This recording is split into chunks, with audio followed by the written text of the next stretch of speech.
Hello, welcome to Daily English Audio. Hello there, my friend. It feels good to sit here and talk to you today. Sometimes, life moves so fast that we forget to stop and think about where we come from, the people who shaped us, the voices that built our stories. Today, I want to do that. I want to take you back to the place where everything started, my home, my family. I was born in a small town near the hills, a place where mornings smelled of fresh bread and the sound of roosters echoed across the valley. Life was simple there. Everyone knew everyone. And in the middle of that quiet town stood our house. Old, wooden, with a blue front door that creaked every time you pushed it open. That house wasn't big, but to me, it was the entire world. Inside lived 5 people: my father, my mother, my younger sister, my grandfather, and me.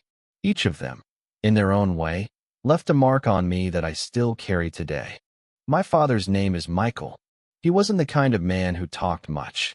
He believed actions spoke louder than words, and in his case, they truly did. Every morning, before the sun even showed its face, he was already awake. The sound of his boots on the wooden floor meant the day had begun.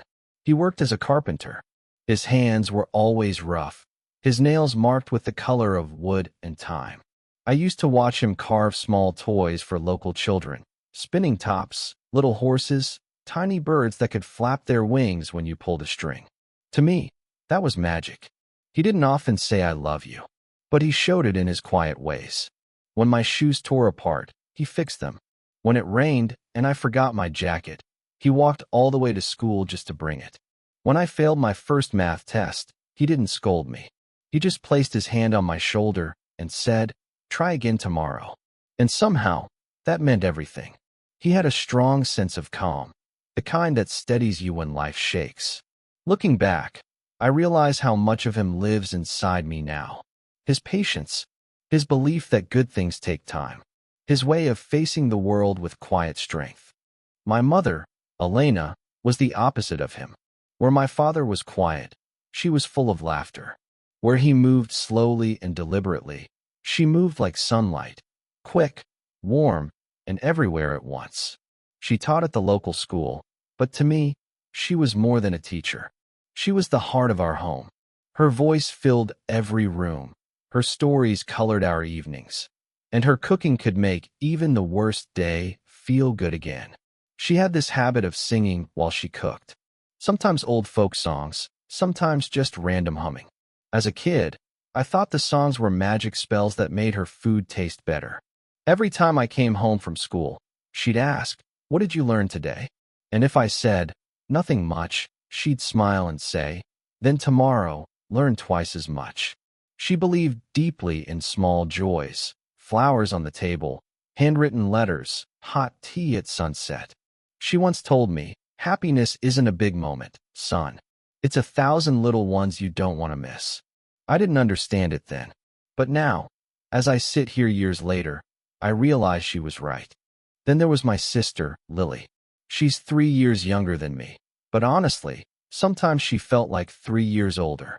She was fierce, wild, and full of ideas. Lily had a laugh that could fill the whole street. She'd run barefoot in the yard, chasing butterflies, pretending she was a scientist discovering a new species. She was never still. If there was a puddle, she'd jump in it. If there was a tree, she'd climb it. We fought all the time when we were young, over the TV remote, over the last cookie, over who had to feed the dog. But she was also my best friend. When I broke my arm once, she sat beside me every night, reading comic books out loud until I fell asleep. She was brave, much braver than I ever was. When our grandfather passed away, she was only 10. But she walked up to his picture, touched it gently, and whispered, "Don't worry, Grandpa. We'll take care of the garden." And she did. She kept his roses alive. Every spring, when they bloomed, it felt like he was smiling through her. Today, Lily's an environmental researcher. She travels to different countries studying plants and climate change. She says nature feels like home to her. And I think, deep down, it's because she grew up in a house where love was always blooming. Ah, Grandpa Joe. Even now, just saying his name brings a smile. He was old, his hair silver, his hands wrinkled like maps of time. But his mind, sharp as a blade. He used to sit by the window every afternoon, sipping black coffee from a chipped mug. And he'd tell stories, endless, wonderful stories. Some were real, about his youth in the war, his travels by sea, the friends he met and lost. Others, well, maybe they weren't real, but he told them so beautifully that no one cared. He once told me that stories are how people live forever. One day, he said, I'll be gone. But if you tell my stories, I'll still be around. And so, I remember them. Like the story of the fox that stole his lunch on a mountain trail. Or the one about the night he danced with my grandmother under the rain. Without music, just laughter and thunder. He taught me how to see life not just as days passing, but as tales worth keeping. He made me love words. Maybe that's why I became a writer later in life. Every time I put pen to paper, I feel like Grandpa Joe is still there, smiling, nodding, maybe correcting my grammar from the clouds. Evenings in our house were sacred. No matter how busy life was, we always came together for dinner. My mother would light a small candle in the middle of the table. She said it made the meal feel special, even on ordinary days.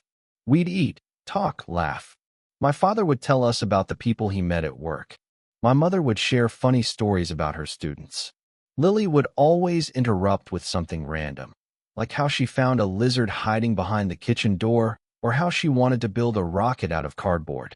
And Grandpa? He'd listen quietly at first, then drop a single line that made us all laugh. Like, if Lily builds that rocket, I'll be the first to move to the moon. After dinner, sometimes we'd sit on the porch. The night air was cool, carrying the smell of jasmine, and would smoke. We didn't always talk, sometimes just sat there, watching the stars. Those were the moments that taught me silence doesn't mean emptiness. Sometimes it means peace. Sundays were for adventures. We didn't have much money, but we had imagination. Sometimes we'd drive out to the countryside with sandwiches and old binoculars, pretending we were explorers. My father would point out birds. He knew every species by name. My mother would collect wildflowers. Lily would climb every rock she saw, daring me to follow. Grandpa, slow but steady, always carried his notebook to write down what he called nature's wisdom. We'd return home tired but happy. In the evening, we'd watch old movies together, eating popcorn from one big bowl. Lily always cried at the sad parts.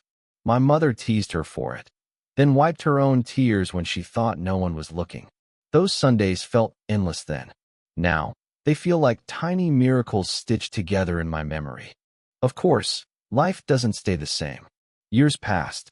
I grew up, went to college, moved to the city. My parents grew older, their hair slowly turning silver.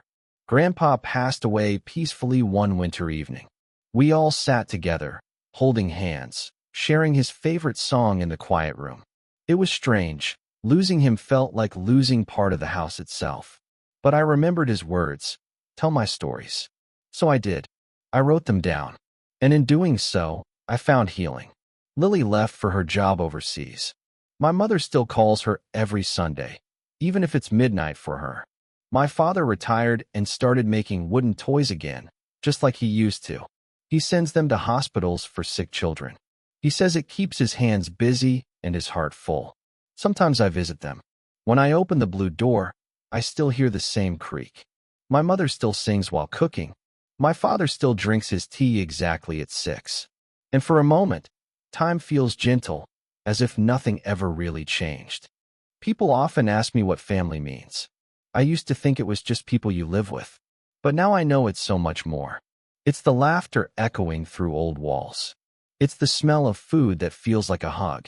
It's the arguments that don't last, the forgiveness that does. Family is the first classroom, where you learn kindness, patience, courage. It's where you fall and get up again. It's where you're known, not for what you do, but for who you are. When I look back, I realize I've carried them all with me. My father's calm, my mother's warmth, my sister's fire, my grandfather's stories. They live inside every word I write, every choice I make, every bit of good I try to do in the world. Last summer, I went back to that small town after a long time. Everything looked smaller, the streets, the trees, even the house. But the feeling, that was still the same. My mother hugged me so tightly I could hardly breathe. My father smiled quietly, his eyes saying everything his words didn't. Lily came a few days later, loud as ever, carrying new stories from halfway across the world. That night, we sat on the porch again. Same wooden chairs. Same stars above. We didn't talk much, just laughed, remembering the old days. And for a moment, I felt it again, that deep, unshakable warmth of belonging. The kind you can't buy, can't fake, can't replace. The kind that comes only from home. So, my friend, that's my family. Imperfect, sometimes loud, often messy, but real. They're the reason I am who I am today. When I wake up and make my morning coffee, I hear my father's footsteps. When I write, I hear my grandfather's voice. When I laugh, I see my mother's smile. When I stand up for something I believe in, I see Lily's fearless eyes. And I realize, family isn't just the people you live with. It's the people who live in you.